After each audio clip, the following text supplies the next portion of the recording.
नमस्कार दोस्तों आज इस वीडियो से हम स्टार्ट करने जा रहे हैं बिगिनर्स प्रोग्राम फॉर इक्विटी। ये उन इन्वेस्टर्स के लिए है जिसने अभी तक इक्विटी में अपना इन्वेस्टमेंट स्टार्ट किया नहीं है और करना चाहते हैं, या फिर किया है लेकिन बिल्कुल इक्विटी की समझ नहीं है। तो ये प्रोग्राम हमने बनाया है उन इन्वेस्टर्स के लिए कि जो इक्विटी में समझ लेना चाहते हैं इक्विटी क्या है और इक्विटी में कैसे ट्रेड होता है। तो चलिए स्टार्ट करते हैं बिल्कुल बिगिनिंग से, जीरो से। जिसको बिल्कुल भी इक्विटी की समझ ना हो उनको भी समझ में आ जाए, उस तरह से ये प्रोग्राम हमने बनाया हुआ है। तो लेट्स स्टार्ट। और ये प्रोग्राम जो पूरा है वो एक ही वीडियो में नहीं आने वाला है। तो सबसे पहले आप सब्सक्राइब कर दीजिए और बेल आइकॉन दबा दीजिए, जिससे कि आने वाले सभी वीडियो का नोटिफिकेशन आपको मिलता रहे। तो हमारा इस प्रोग्राम का पहला वीडियो हम स्टार्ट करते हैं। सबसे पहले होता है व्हाट इज इक्विटी। इक्विटी क्या है, सबसे पहले तो ये चीज समझ लीजिए इक्विटी में इन्वेस्ट करने से पहले। देखिए, इक्विटी आपको ओनरशिप देती है, ओनरशिप इन अ कंपनी ना। तो जनरली हम रजिस्टर्ड इक्विटी में पैसा लगाते हैं। तो यहाँ पे हम रजिस्टर्ड इक्विटी की बात करें तो इक्विटी से क्या होता है कि आपको जितने अमाउंट का जो पेड अप कैपिटल होती है इक्विटी की, वो आगे आगे हम देखेंगे पेड अप कैपिटल क्या होता है।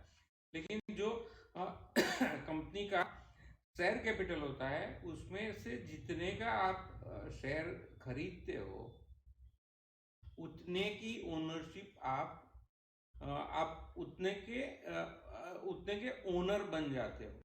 यू बिकम अ मालिक, राइट। तो यहाँ पे आप कंपनी को में इन्वेस्ट करके ना तो कंपनी को लोन दे रहे हो, ना तो कंपनी को कंपनी पे एहसान कर रहे हो, बल्कि एक मालिकी का हक ले रहे हो। अगर मालिकी आती है तो डेफिनेटली उस उतने पोर्शन से जो प्रोपराइटर उस कंपनी का होता है उतने पोर्शन से वो मालिकी गवाता है, मतलब उसका ओनरशिप उतने अमाउंट से रेड्यूस हो जाता है ना।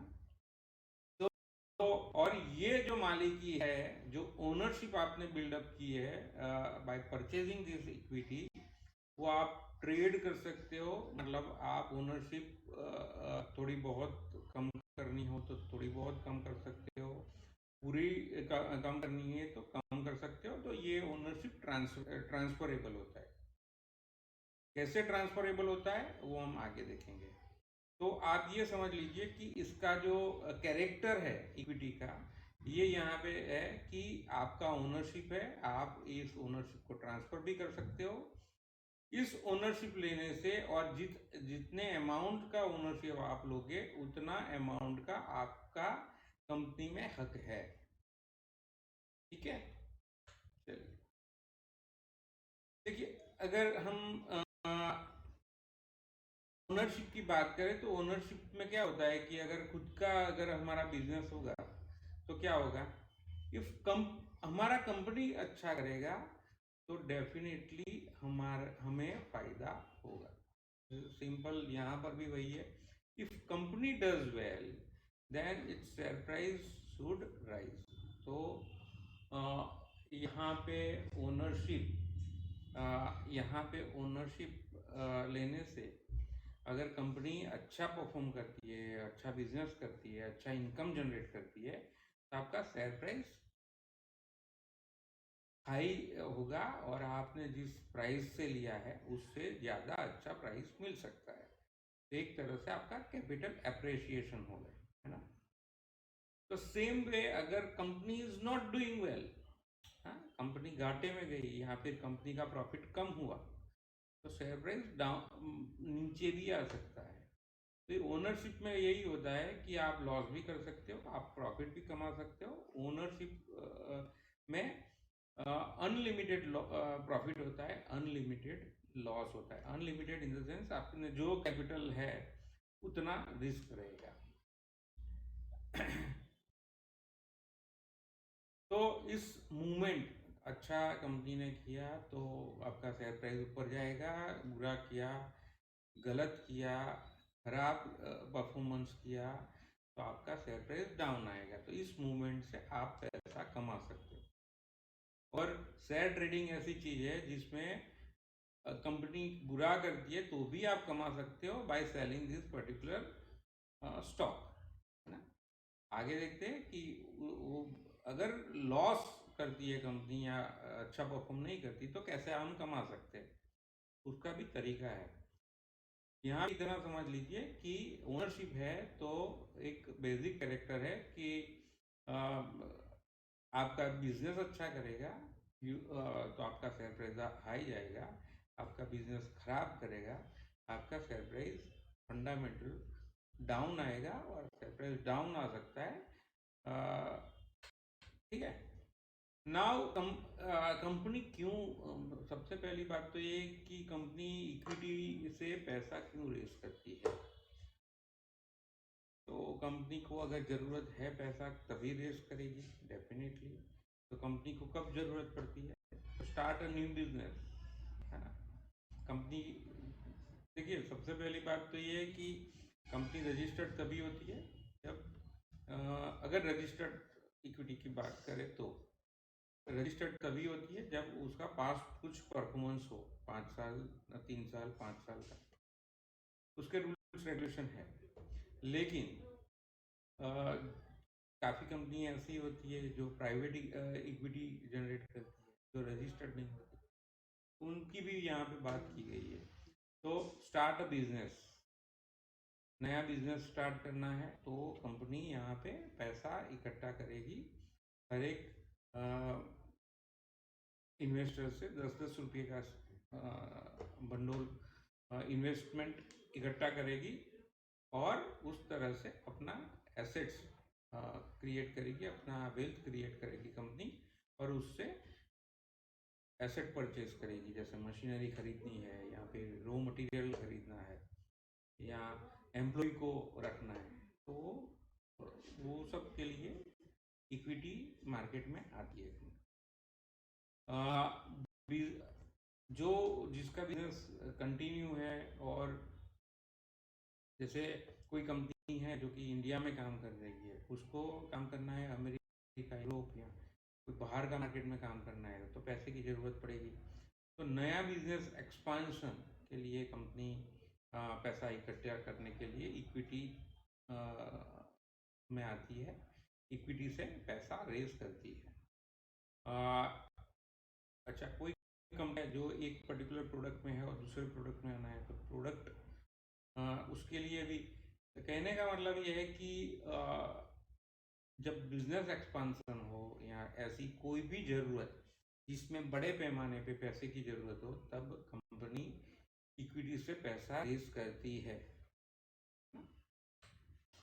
चलिए, अभी कंपनी के पास सिर्फ इक्विटी है पैसा रेज करने के लिए या और भी तरीके हैं, और इक्विटी क्यों, पहले ये देख लेते हैं कि कौन कौन से तरीके हैं कि कंपनी पैसा रेस कर सकती है। ठीक है, कंपनी के पास एक तो ये पैसा रेस करती है, वो उसको कैपिटल बोला जाता है। तो 2 तरीके का कैपिटल होता है कंपनी जिससे कि वो पैसा रेस करे। एक होता है डेब्ट कैपिटल, है ना।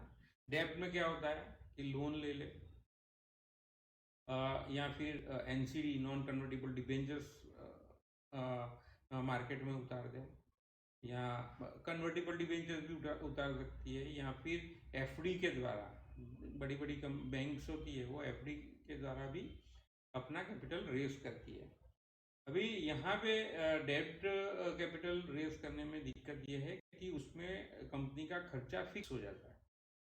कैसे फिक्स होता है कि जैसे लोन, तो लोन कहीं से लिया, है ना, तो लोन लेने से लोन पे इंटरेस्ट फिक्स होता है कि भाई आपको इतना इंटरेस्ट देना ही देना है।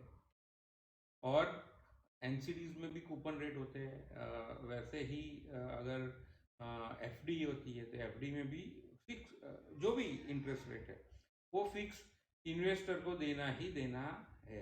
यहाँ पे ऐसा नहीं हो सकता कि मैं जब कमाऊंगा या मैं जब परफॉर्म करूंगा तब मैं दूंगा, ऐसा नहीं होता।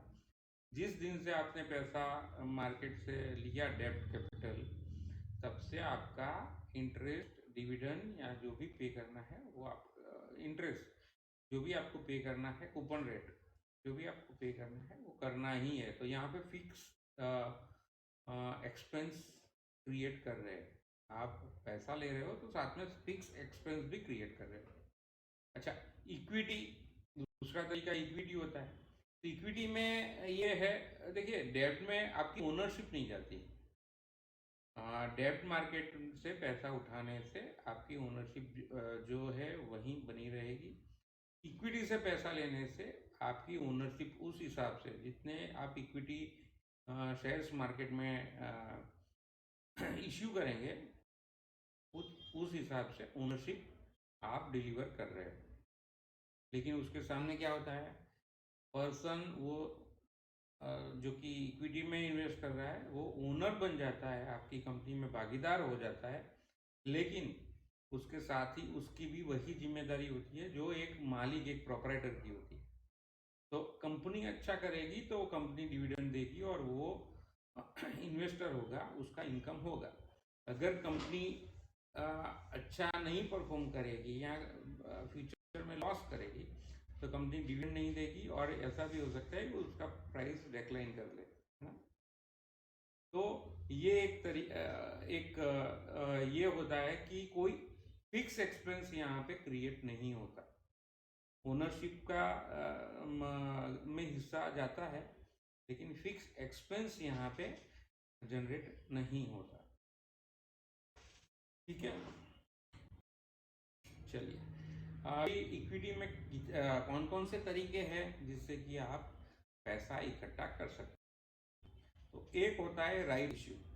राइट इश्यू का ये है कि जो प्रेजेंट शेयर होल्डर्स है ना, तो उनको आप एक राइट देते हो, एक ऑफर देते हो कि हमें पैसे की ज़रूरत है, आप कितना पैसा आप हमारे कंपनी में और इक्विटी शेयर्स लेना चाहोगे।